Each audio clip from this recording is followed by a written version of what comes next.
when we look at the difficulties facing interreligious relations, interfaith relations in Britain today, I'll focus on the Muslim community simply because we're in Bradford, and that's easily the largest community really, and so Bradford is often synonymous with Muslim communities. What I think we find in Bradford is people in the midst of this have developed the skills and competence to rub along with the Muslim neighbour, so to say. And part of P&E is to build on that rubbing along to more creative and structured encounters, to develop a bit more trust and friendship. You know, I mentioned earlier an inner city parish funded to do a Jubilee party. And out of that has come friendships in the church and local Muslim women who then put on a community festival at the end of Ramadan in the church garden. Because the church often in inner cities is often one of the few green spaces. You know, so it can be used creatively, its buildings as well as the concerns of parish priests for all in the parish, which is part of the DNA, I guess, of an Anglican priest.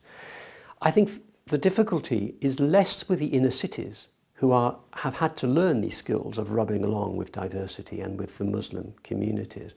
It's more with suburban parishes or parishes outside the inner city who will not interact with Muslims and who are dependent on the media.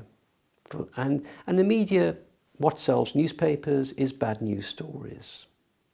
And so they look at Islam through a particular negative lens. All Muslims are supporters of Al-Qaeda, all Muslims are this, all Muslims are that.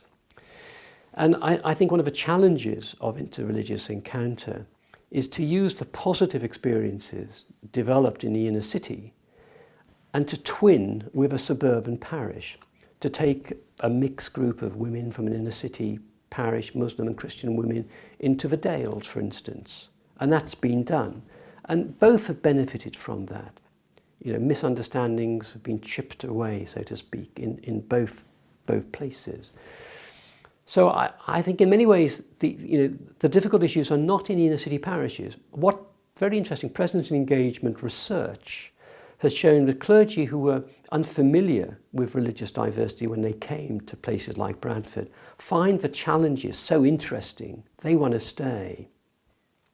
But it's how you convince more sceptical Christians, you know, who often are policymakers who live in the shires or live in the suburban areas, that this interfaith encounter is not a selling out of Christianity, but is a form of Christian vocation.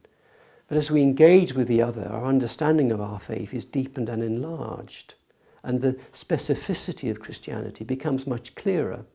I don't mean in an assertive, aggressive way, but as you engage with a religiously conscious other, the distinctiveness of what you are about as Christian people becomes very clear.